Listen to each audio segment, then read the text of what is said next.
Halo sahabat sekolah dasar, selamat pagi semuanya. Perkenalkan, nama kakak Dini Dwi Rahmatia Kasan, kakak dari Universitas Pendidikan Muhammadiyah Sorong, semester 3, program studi pendidikan guru sekolah dasar. Pada kesempatan kali ini, kakak akan menjelaskan mengenai materi permainan tradisional pada mata pelajaran Penjas. Nah, sebelum kita memulai pembelajaran, alangkah baiknya kita berdoa dulu ya. Baik, kakak yang akan pimpin doanya. Berdoa menurut agama dan keyakinan masing-masing. Berdoa dimulai. Doa selesai. Nah, sebelum kakak masuk ke pembelajaran, kakak mau bertanya mengenai permainan tradisional. Sebelumnya ada yang tahu tidak apa itu permainan tradisional? Tidak tahu? Baik, kakak akan menjelaskan mengenai pengertian permainan tradisional. Pengertian permainan tradisional. Permainan tradisional adalah permainan atau olahraga yang dilakukan sejak zaman dahulu dan memiliki aturan-aturan tertentu guna memperoleh kegembiraan. Nah, dalam permainan tradisional ini banyak sekali manfaat dan nilai positif ketika kita memainkannya. Sayangnya untuk sekarang ini anak-anak itu lebih suka bermain gadget, menonton YouTube, memain game online, hingga permainan tradisional ini hampir punah. Padahal permainan tradisional ini sangatlah penting dalam perkembangan teman-teman sekalian. Nah, untuk itu kakak akan mengajarkan cara-cara permainan tradisional agar adik-adik sekalian bisa mempraktekannya bersama-sama, mungkin di sekolah atau di rumah. Baik, selanjutnya kakak akan memberikan contoh-contoh permainan tradisional yang bisa dilakukan adik-adik. Nah, yang pertama tentunya adik-adik sudah tahu ya permainan ini, permainan lompat tali, khususnya perempuan-perempuan sering melakukannya karena permainan ini tuh sangat menyenangkan dan menggembirakan daripada kita memegang gadget. Kadang kalau pegang gadget itu membuat kita bosan, malas. Nah, ini adalah salah satu cara agar kita itu lebih aktif lagi dalam kehidupan sosial. Nah, permainan lompat tali sendiri dilakukan beberapa orang, bisa 4 orang, 6 orang, bahkan 10 orang. Yang kedua yaitu permainan bekel.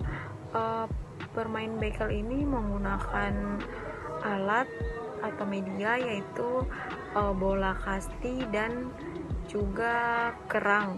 Nah, jika tidak ada kerang maka siswa biasa menggunakan batu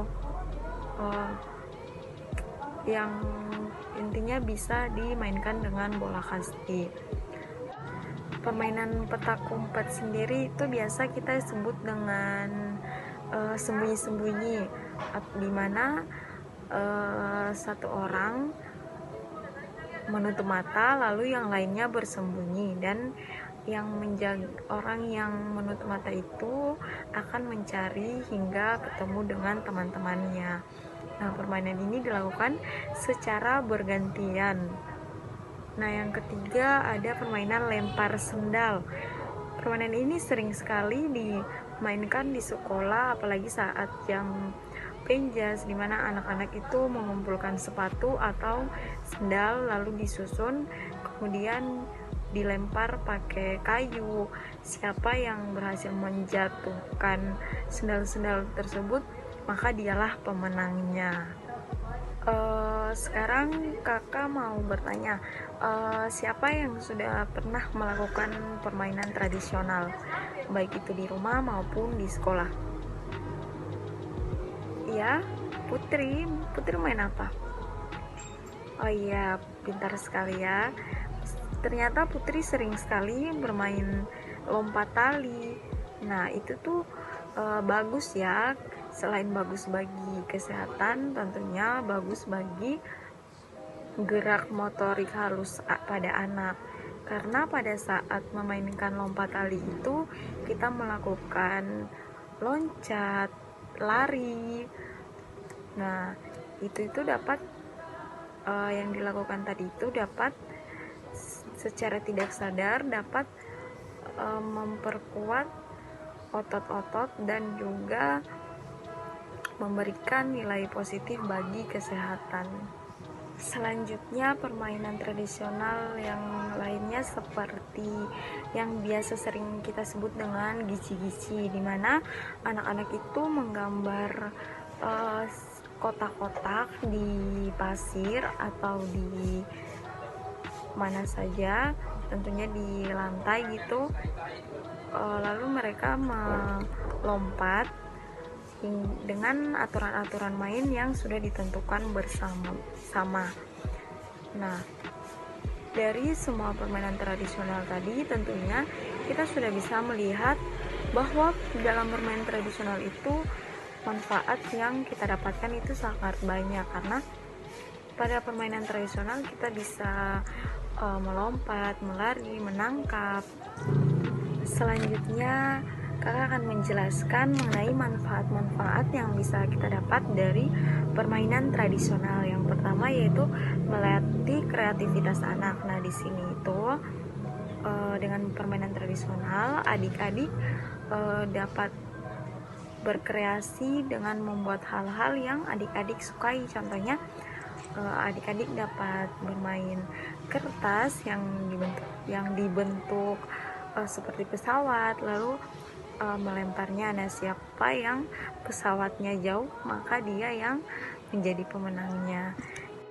Manfaat yang kedua adalah stimulus bagi motorik halus, di mana adik-adik ketika bermain contohnya permainan engklek atau gici-gici, adik-adik akan melempar gacok di dalam kotak dan tidak boleh melewati garis dari gambar engklek tersebut. Nah, saat adik-adik memainkan itu, adik-adik itu menggunakan konsentrasi mata dan tangan ketika ingin melemparkan gacok tersebut. Maka dengan demikian permainan tradisional ini dapat melatih gerak motorik halus. Nah, manfaat yang selanjutnya yaitu dengan permainan tradisional sendiri kita akan merasa senang dan tentunya tidak menjadi bosan, dimana ketika kita menonton HP atau gadget itu kita menjadi monoton. Nah, untuk itu kita harus melakukan permainan tradisional ini. Adik-adik ketika memainkan permainan menjadi senang tidak? Ya. Jadi permainan tradisional ini memang sangat menyenangkan di usia-usia adik-adik sendiri. Manfaat lain dari permainan tradisional yaitu mengajarkan adik-adik tentang bekerja sama, mengambil keputusan, menyelesaikan masalah, dan mencintai alam tentunya, agar adik-adik itu dapat bersosialisasi dengan teman-teman, dengan siapapun dengan baik dan tidak hanya di dalam rumah saja, karena permainan-permainan itu sangat menyenangkan dilakukan dan ketika dilakukan bersama-sama. Mungkin itu saja penjelasan singkat mengenai permainan tradisional. Jika ada yang ingin bertanya, kakak persilahkan. Kakak rasa semuanya sudah paham ya mengenai materi ini. Nah, kakak harap adik-adik dapat melestarikan permainan tradisional agar tidak punah.